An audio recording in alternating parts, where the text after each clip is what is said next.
ಆದಿ ನನಗೆ ಮಾತ್ರ ಮಗ ಅಲ್ಲ, ನಿನಗೂ ಮಗನ ಥರನೇ. ನಮ್ಮ ಆದಿತ್ಯನ ಮದುವೆಯ ಸಂಪೂರ್ಣ ಜವಾಬ್ದಾರಿ ನಿಂದೆ.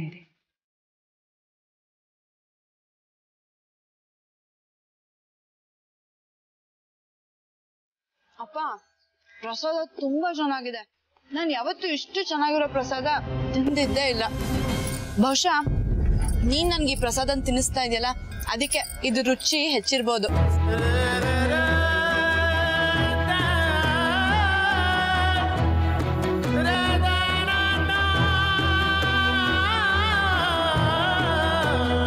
ನಿನ್ನ ಅರಸನಕೋಟೆಗೆ ಕರ್ಕೊಂಬಂದಾಗ ಹೇಗಿದೆ, ಈಗ ಹೇಗಾದೆ ನೋಡು.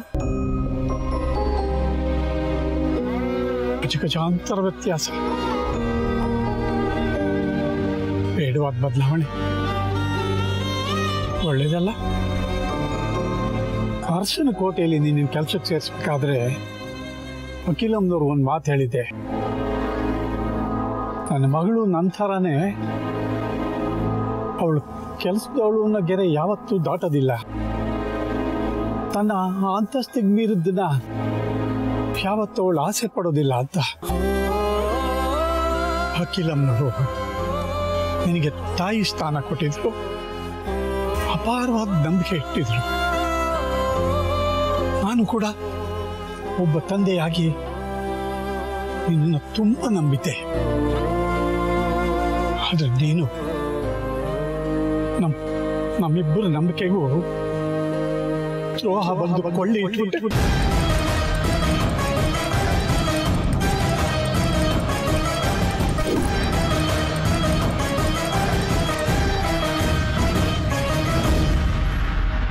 ನಮ್ಮ ಪಾಲಿಗೆ ದೇವರು ಅನ್ಕೊಂಡಿದ್ದ ಮನೆಯವ್ರನ್ನ ಆಸೆ ಪಟ್ಬಿಟ್ಟು ನೀನು ದೊಡ್ಡ ತಪ್ಪು ಮಾಡಿದೆ.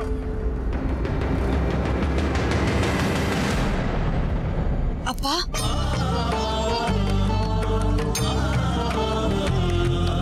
ದೊಡ್ಡ ಯಜಮಾನ್ರ ಜೊತೆ ನೀನು ಕೈ ಹಿಡ್ಕೊಂಡು ತುಳಸಿ ಕಟ್ಟೆ ಪ್ರದಕ್ಷಿಣೆ ಹಾಕಿದ್ದನ್ನ ನಾನು ನೋಡ್ದೆ.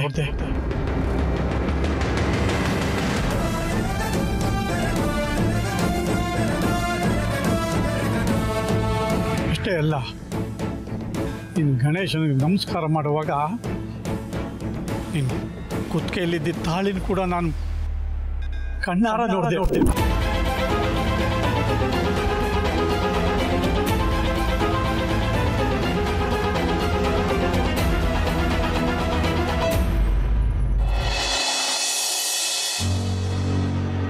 ಈ ಹನುಮಂತು ಯಾಕೆ ಹೀಗಾಡ್ತಾನೆ ನನಗೆ ಅರ್ಥನೇ ಆಗಲ್ಲಪ್ಪ. ಏನಾಯ್ತು ರಘು? ಅಲ್ಲ, ಹನುಮಂತು ಪಾರ್ವತಿನ ಕರ್ಕೊಂಡು ಆಟೋನಲ್ಲಿ ಹೋಗಿದ್ದಾನಂತೆ. ಇದ್ರಲ್ಲಿ ತಪ್ಪೇನು ರಘು? ತಪ್ಪು ಅಂತಲ್ಲ, ಆದರೆ ನಮ್ಮ ಅರಸನಕೋಟೆಯಲ್ಲಿ ಕೆಲಸ ಮಾಡೋರು, ಅದರಲ್ಲೂ ಹನುಮಂತು ಅಷ್ಟು ಹತ್ತಿರದವರು ಇಲ್ಲಿಂದ ಆಟೋನಲ್ಲಿ ಹೋಗೋದಂದ್ರೆ ಏನು? ನಮ್ಮ ಘನತೆಗೆ ಅವಮಾನ ಮಾಡಿದಾಗಲ್ವಾ? ಅಲ್ಲ, ಮನೆಯಲ್ಲಿ ಇಷ್ಟೊಂದು ಕಾರ್ಗಳಿವೆ, ಯಾವುದೋ ಒಂದು ತಗೊಂಡು ಹೋಗ್ಬೋದಪ್ಪ, ನಾವೇನು ಬೇಡಂತಿದ್ವಾ? ಇಂಥ ವಿಷಯದಲ್ಲೆಲ್ಲ ಹನುಮಂತು ಪಾಪ ತುಂಬಾ ಸಾಧು ರಘು. ಅವನ ಪಾಲಿಗೆ ಅರಸನಕೋಟೆ ಅಯೋಧ್ಯೆ ಇದ್ದ ಹಾಗೆ. ನೀವೇ ಅವನಿಗೆ ಶ್ರೀರಾಮ. ಹೆಸರಿಗೆ ತಕ್ಕನಾದ ನಡವಳಿಕೆ ಅವನದ್ದು. ಯಾವತ್ತೂ ಹನುಮಂತು ಅರಸನಕೋಟೆಯ ಸ್ವತ್ತನ್ನ, ಇಲ್ಲಿಯ ವಸ್ತುಗಳನ್ನ ಸ್ವಂತ ಉಪಯೋಗಕ್ಕೋಸ್ಕರ ಬಳಸಿದವನೇ ಅಲ್ಲ. ನಾನೇ ಇದನ್ನ ತಗೋ, ಉಪಯೋಗಿಸ್ಕೋ ಅಂತ ಹೇಳಿದ್ರು ಸಂಕೋಚ ಪಡುವಂಥ ವ್ಯಕ್ತಿ. ಪೆಟ್ರೋಲ್ಗೆ ಅಂತ ಸಾವಿರಾರು ರೂಪಾಯಿ ಕೊಟ್ಟಿದ್ರು ಒಂದೊಂದು ಪೈಸಕ್ಕೂ ಲೆಕ್ಕ ಕೊಡ್ತಾನೆ. 10 ರೂಪಾಯಿ ಉಳಿದ್ರು ವಾಪಸ್ ತಂದು ಕೊಡ್ತಾನೆ. ಅಂಥ ನಿಯತ್ತಿನ ವ್ಯಕ್ತಿ ಸಿಗೋದು ತುಂಬಾ ಅಪರೂಪ ರಘು. ಬೇರೆ ಕೆಲಸದವರು ಒಂದು 10 ರೂಪಾಯಿ ಜಾಸ್ತಿ ಸಿಗುತ್ತೆ ಅಂದ್ರೆ 10 ಹೆಜ್ಜೆ ಮುಂದುವರಿತಾರೆ. ಆದ್ರೆ ಹನುಮಂತು ಆ ಥರ ಅಲ್ಲ. ನಮ್ಮ ಅರಸನಕೋಟೆ, ಇಲ್ಲಿಯ ಜನರ ಘನತೆ, ಗೌರವ, ಮರ್ಯಾದೆ, ಇದಕ್ಕೆ ಅವನ ಮೊದಲ ಆದ್ಯತೆ. ನಮ್ಮ ಗೌರವಕ್ಕೇನಾದ್ರೂ ತೊಂದರೆ ಬರುತ್ತೆ ಅಂತ ಅವನಿಗನ್ಸಿದ್ರೆ ಪ್ರಾಣ ಕೊಟ್ಟು ಬೇಕಾದ್ರೂ ಆ ಗೌರವವನ್ನ ಕಾಪಾಡುವಂತ ಭಕ್ತಿ ಅವನದ್ದು. ಅದೇ ಅಲ್ವಾ ಸಮಸ್ಯೆ ಆಗಿರೋದು. ನಾಳೆ ಪಾರ್ವತಿ ಆದಿತ್ಯ ಪರಸ್ಪರ ಪ್ರೀತಿಸಿದ್ದಾರೆ ಅಂತ ಗೊತ್ತಾದ್ರೆ ನೀನು ಹನುಮಂತು ಹೇಗೆ ರಿಯಾಕ್ಟ್ ಮಾಡ್ಬೋದು? ನಿಮ್ಮಿಬ್ಬರದು ಒಂದೇ ವ್ಯಕ್ತಿತ್ವ, ಇಬ್ಬರನ್ನ ಹೇಗೆ ನಿಭಾಯಿಸೋದು? ಅದೇ ದೊಡ್ಡ ಸವಾಲಾಗಿದೆ.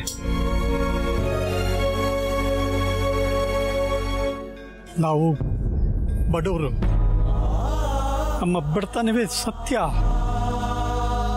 ಇದರ ಅರಿವು ನಿನಗಿರ್ಬೇಕಾಗಿತ್ತು. ಹಾಸಿಗೆ ಇದ್ದಷ್ಟು ಕಾಲು ಚಾಚಬೇಕಾದವಳು ಅದನ್ನು ಮೀರಿ ಜಾರಿ ಹೋದೆ. ದೊಡ್ಡ ಯಜಮಾನ್ರನ್ನ ನೀನು ಪ್ರೀತಿ ಮಾಡಿ ದೊಡ್ಡ ತಪ್ಪು ಮಾಡಿದೆ ಅಲ್ವಾ? ನಾನ್ ಮಾಡಿದ್ದು ತಪ್ಪೇ ಅಪ್ಪ. ನಾನ್ ಯಜಮಾನ್ರನ್ನ ಪ್ರೀತಿ ಮಾಡಿದ್ನ ನಿನಗೆ ಹೇಳಲಿಲ್ಲ. ಅದು ನಿನಗೆ ಅಖಿಲಮ್ಮಂಗೆ ನಾನ್ ಮಾಡಿದ ಮೋಸನೇ ಇರ್ಬೋದು. ಆದ್ರೆ ಪ್ರೀತಿ ಮಾಡೋದು ತಪ್ಪ ಅಪ್ಪ.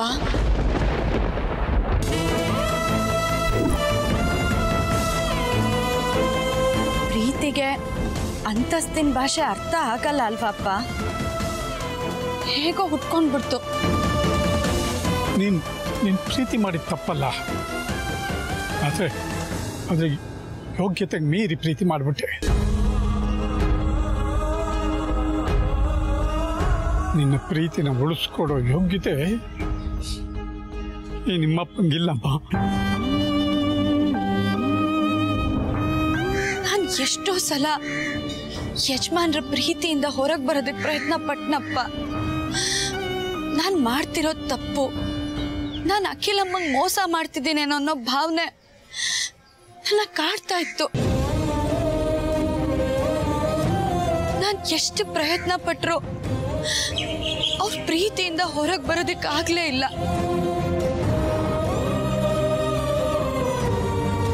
ಯಾಕೆ ಅಂದ್ರೆ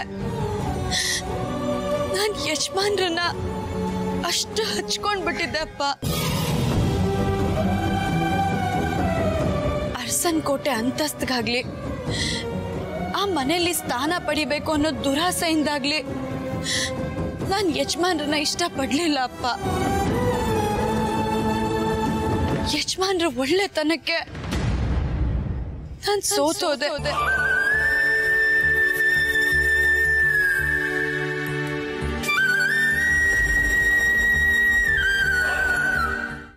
ಮಾಡಿರೋ ತಪ್ಪನ್ನ ಹೇಗ್ ಬೇಕಾದ್ರೂ ಸಮರ್ಥಿಸ್ಕೋಬಹುದು.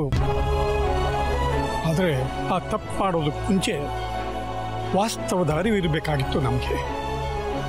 ನಾವು ಯಾರು, ನಮ್ಮ ಯೋಗ್ಯತೆ ಏನು, ಎಷ್ಟರಲ್ಲಿರ್ಬೇಕಿತ್ತೋ ಅಷ್ಟರಲ್ಲಿರ್ಬೇಕಿತ್ತು. ಆದ್ರೆ ನೀನು ಆ ನನ್ನ ನಂಬಿಕೆಯ ಆಶಾ ಗೋಪುರಕ್ಕೇನೆ ಕೊಳ್ಳಿ ಇಟ್ಬಿಟ್ಟೆ. ನೀನು ದೊಡ್ಡ ಯಜಮಾನ್ರನ್ನ ಪ್ರೀತಿಸ್ತಿದ್ಯಾ ಅಂತ ಗೊತ್ತಾದ ಕೂಡಲೇ ನಿನ್ನನ್ನು ಆದಷ್ಟು ಬೇಗ ಊರಿಗೆ ಕಳಿಸ್ಬಿಡೋಣ ಅಂತ ಯೋಚನೆ ಮಾಡಿದೆ. ಹೊರತು ಬಡ್ದು ಬುದ್ಧಿ ಹೇಳೋಣ ಅಂದ್ಕೊಂಡೆ. ಬರೀ ಪ್ರೇಮಿಗಳಾಗಿದ್ರೆ ನನ್ನ ಯೋಚನೆ ಸರಿ ಹೋಗ್ತಿತ್ತೇನೋ, ದೂರ ಮಾಡ್ಬೋದಾಗಿತ್ತೇನೋ. ಆದರೆ ನೀನು ಅದೆಲ್ಲ ಮೀರಿ ಬೆಳೆದ್ಬಿಟ್ಟಿದ್ದೆ.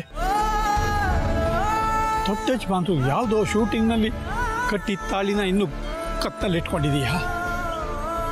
ನಿಮ್ಮ ಅಮ್ಮನ ಮುಂದೆ ಆಣೆ ಪ್ರಮಾಣ ಮಾಡಿದ್ರು ನೀನು ಆ ತಾಳಿನ ತೆಗೆದಿಲ್ಲ. ಅಂದ್ರೆ ನಿಮ್ಮ ಅಮ್ಮನ ಆಣೆ ಪ್ರಮಾಣಕ್ಕಿಂತಲೂ ನಿನಗೆ ನಿನ್ನ ಪ್ರೀತಿ ದೊಡ್ಡದು ಅಂತ ನಂಗೆ ಗೊತ್ತಾಗೋಯ್ತು. ನೀನು ದೊಡ್ಡ ಯಜಮಾನದಿಂದ ದೂರ ಮಾಡಿದ್ರು ನಿನ್ನ ಮನಸ್ಸಿನಿಂದ ಅವ್ರನ್ನ ದೂರ ಮಾಡೋಕ್ಕಾಗಲ್ಲ. ಏನೇ ದೂರ ಆದರೂ ನೀವಿಬ್ರು ಮತ್ತೆ ಒಂದಾಗೆ ಆಗ್ತೀರಾ ಅನ್ನೋ ಸತ್ಯದ ಅರಿವು ನನಗಾಯ್ತು. ಅದಕ್ಕೆ ದೊಡ್ಡ ಯಜಮಾನ್ರನ್ನ ನಿನ್ನಿಂದ ದೂರ ಮಾಡೋದೇ ಆದರೆ ಅದು ಅದು ಕೇವಲ ನಿನ್ನ ಸಾವಿಂದ ಮಾತ್ರ ಅಂತ ದೃಢ ನಿರ್ಧಾರ ಮಾಡಿದೆ.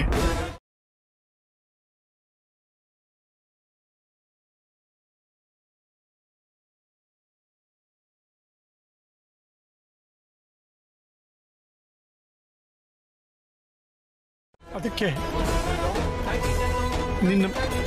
ನಿನ್ನ ಹುಟ್ಟಿದ ಹಬ್ಬದ ದಿನ ಇಲ್ಲಿ ಕರ್ಕೊಂಡು ಬಂದು ಪ್ರಸಾದದಲ್ಲಿ ನನಗೆ ಗೊತ್ತಪ್ಪ,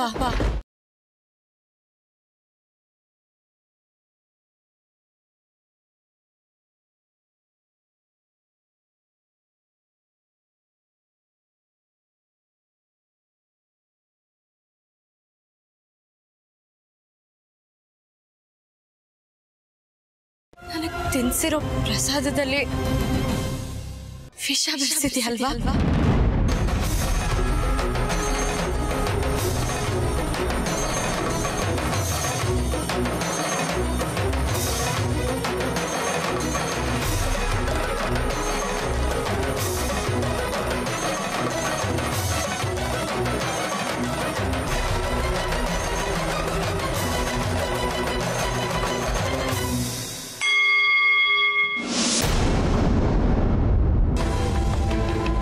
ನಾನು ಅಪ್ಪನ ಜೊತೆ ಹೋಗ್ತಾ ಇದ್ದೀನಿ. ಹೋಗೋಕ್ಕೂ ಮುಂಚೆ ನನ್ನ ಕರ್ತವ್ಯನ ಮುಗಿಸೋಗೋಣ ಅಂತ ಅನ್ನಿಸ್ತು. ಇದನ್ನು ನನ್ನ ಕೊನೆ ಆಸೆ ಅಂತ ಅಂದ್ಕೊಳ್ಳಿ. ಜೀವನ ಹೇಗೆ ಬರುತ್ತೋ ಹಾಗೆ ನಡಿಬೇಕು, ಬದುಕಬೇಕು. ಇಲ್ಲಿ ಯಾವುದು ಯಾರು ಶಾಶ್ವತ ಅಲ್ಲ ಯಜಮಾನ್ರ. ಅಂದರೆ ಪಾರ್ವತಿಗೆ ಸಾರ್ಥಿ ಉದ್ದೇಶ ಮೊದಲೇ ಗೊತ್ತಿತ್ತಾ? ಗೊತ್ತಿದ್ದು ಸಾರ್ಥಿ ಜೊತೆ ಹೋದ್ಲ? ಇನ್ ಯಾವತ್ತೂ ನನ್ನ ಮುಖ ನೋಡೋದಕ್ಕಾಗಲ್ಲ ಅಂತ ನಾನು ತಪ್ಕೊಂಡ್ಲ. ಓಹ್ ಗಾಡ್, ಪಾರ್ವತಿ ಎಂತ ಕೆಲಸ ಮಾಡ್ಬಿಟ್ಟೆ.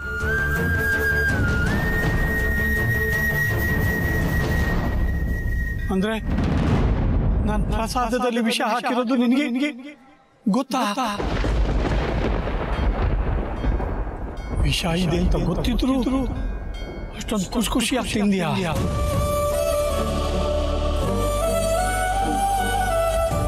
ಅಂದ್ರೆ ನಾನು ನಿನ್ನ ಸಾಯಿಸ್ಬೇಕು ಅನ್ಕೊಂಡಿದ್ದು ನಿನಗೆ ಮೊದಲೇ ಗೊತ್ತಿತ್ತಾ? ಹೌದಪ್ಪ.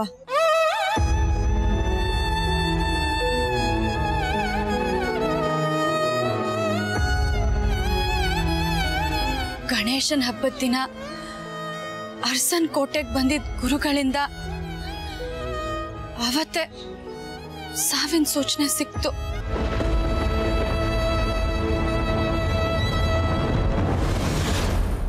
ಆಯುಷ್ಯದ ರೇಖೆ ಹೊಯ್ದಾಟ ನಡೆಸ್ತಾ ಇದೆ. ಹರಸುವ ಕೈ ಹರಿತಾ ಇದೆ. ಹುಟ್ಟಿನಲ್ಲಿ ಸಾವಿನ ಛಾಯೆ ಗೋಚರಿಸ್ತಾ ಇದೆ. ಎಲ್ಲವೂ ದೈವ ಇಚ್ಛೆ. ಅವನ ಇಚ್ಛೆಗೆ ಅನುಸಾರವಾಗಿ ಎಲ್ಲವೂ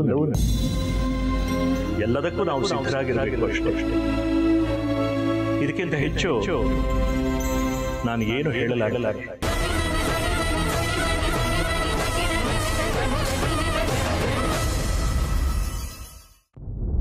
ಅಷ್ಟೇ ಅಲ್ಲ, ನೀನು ಅವತ್ತು ಅಮ್ಮನ ಫೋಟೋ ಮುಂದೆ ನಿಂತ್ಕೊಂಡು ನನಗೆ ಸರಿಯಾದ ಶಿಕ್ಷೆ ಕೊಡ್ತೀನಿ ಅಂತ ಹೇಳಿದ್ದನ್ನು ಕೇಳಿಸ್ಕೊಂಡೆ ಅಪ್ಪ. ದೇವರ ಶಿಕ್ಷೆ ಕೊಡೋದಕ್ಕಿಂತಲೂ ನಾನೇ ಶಿಕ್ಷೆ ಕೊಡ್ತೀನಿ. ಬೇರೆ ದಾರಿ ಇಲ್ಲ ನನಗೆ.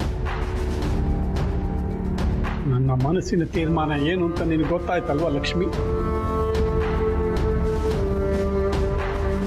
ನನ್ನ ಕ್ಷಮಿಸ್ಬಿಡೆ ತಾಯಿ, ಕ್ಷಮಿಸ್ಬಿಡು ಲಕ್ಷ್ಮಿ.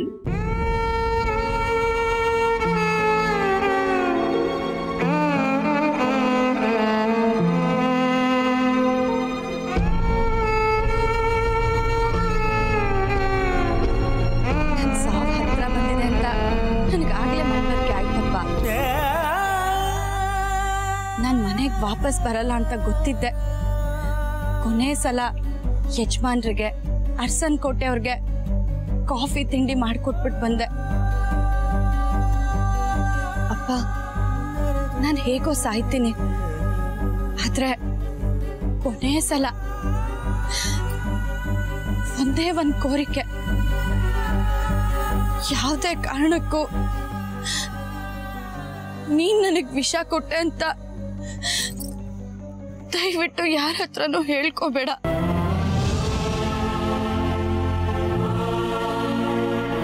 ಇಲ್ಲಿ ಸಾಯೋ ಮಕ್ಳಿಗಿಂತ ಸಾಯಿಸೋ ತಂದೆ ನೋವು ದೊಡ್ಡದಪ್ಪ.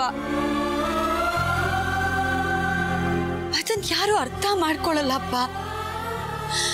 ನಾನ್ ಸತ್ತ ಮೇಲೆ ಈ ಪ್ರಪಂಚ ನಿನ್ನ ಕೊಲೆಗಾರ ಅಂತ ಅಷ್ಟೇ ನೋಡುತ್ತೆ ಹೊರತು ಮಗಳನ್ನ ಕೊಲ್ಲೋದಕ್ಕೆ ಮಗಳು ಮಾಡಿರೋ ತಪ್ಪೇ ಕಾರಣ ಅಂತ ಯಾರು ಯೋಚನೆ ಮಾಡಲ್ಲ. ನಿನ್ ನೋವೇನು, ನಿನ್ ಮನಸ್ಥಿತಿ ಎಂಥದ್ದು ಅಂತ ನನಗ್ ಅರ್ಥ ಆಗಿದೆ ಅಪ್ಪ. ನನಗ್ ನಿನ್ ಮೇಲೆ ಇನ್ನೂ ಅದೇ ಗೌರವ, ಪ್ರೀತಿ, ಹೆಮ್ಮೆನೂ ಇದೆ ಅಪ್ಪ. ಬರೀ ಈ ಜನ್ಮದಲ್ಲಿ ಮಾತ್ರ ಅಲ್ಲ, ಇನ್ 100 ಜನ್ಮಕ್ಕೂ ನಿನ್ ಮಗಳಾಗೆ ಹುಟ್ಟಬೇಕು ಅಂತ ಬಯಸ್ತೀನಪ್ಪ.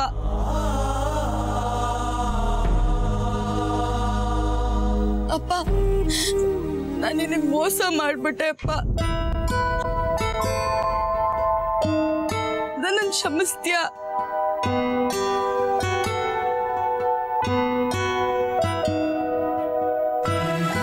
ನನ್ನ ಪ್ರೀತಿಗಿಂತ ಅಖಿಲಮ್ಮ ನಿನ್ ಮೇಲೆ ಇಟ್ಟಿದಾರಲ್ಲ ನಂಬಿಕೆ, ಅದನ್ನ ನೀನು ಉಳಿಸ್ಕೋಬೇಕು. ಅದೇ ನ್ಯಾಯ ಅಪ್ಪ. ತಿನ್ಸಪ್ಪ, ಪ್ರಸಾದ ತಿನ್ಸು.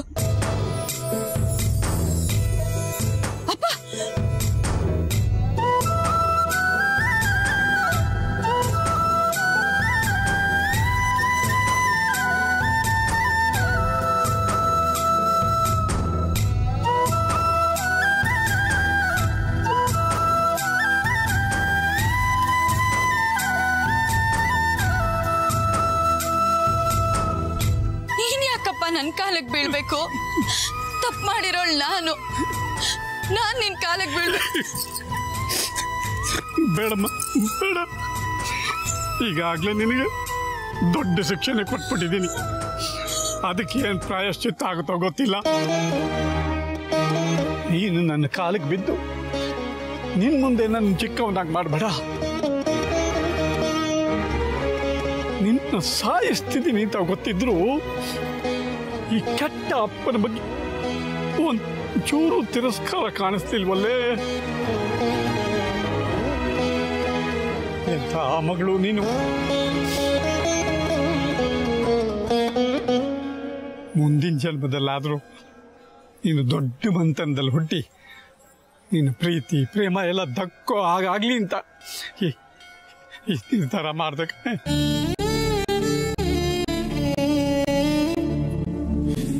ನಿನ್ನ ಪ್ರೀತಿಯನ್ನ ಅಖಿಲಂದವ್ರು ಒಪ್ಪೋದಿಲ್ಲ, ಈ ಸಮಾಜ ಕೂಡ ಒಪ್ಪೋದಿಲ್ಲ. ನಿನ್ನ ಪ್ರೀತಿಯಿಂದಾಗಿ ಅರಸನ ಕೋಟೆ ಸಾಮ್ರಾಜ್ಯ ಒಡೆದು ಚೂರು ಚೂರು ಆಗೋಗುತ್ತೆ. ಯಾರಾದ್ರೂ ನಾಳೆ ದಿವಸ ನಿಮ್ಮ ಮನೆ ಕೆಲಸದವಳನ್ನೇ ನಿಮ್ಮ ಮಗ ಮದುವೆ ಆದ್ನ ಅಂತ ಅಖಿಲಂದವ್ರನ್ನ ಕೇಳಿದ್ರೆ ಅವರಲ್ಲೇ ಅದೇ ಹೊಡ್ಕೊಂಡು ಕೂಸದ ಬಿದ್ದು ಹೋಗ್ತಾರೆ. ನಮಗೆ ಅನ್ನ ಕೊಟ್ಟ ದೇವರು ಅವರು. ಅಂಥವ್ರನ್ನ ನಾವು ಆ ಸ್ಥಿತಿ ತಳ್ಳಬಾರ್ದು ಅಲ್ವಾ?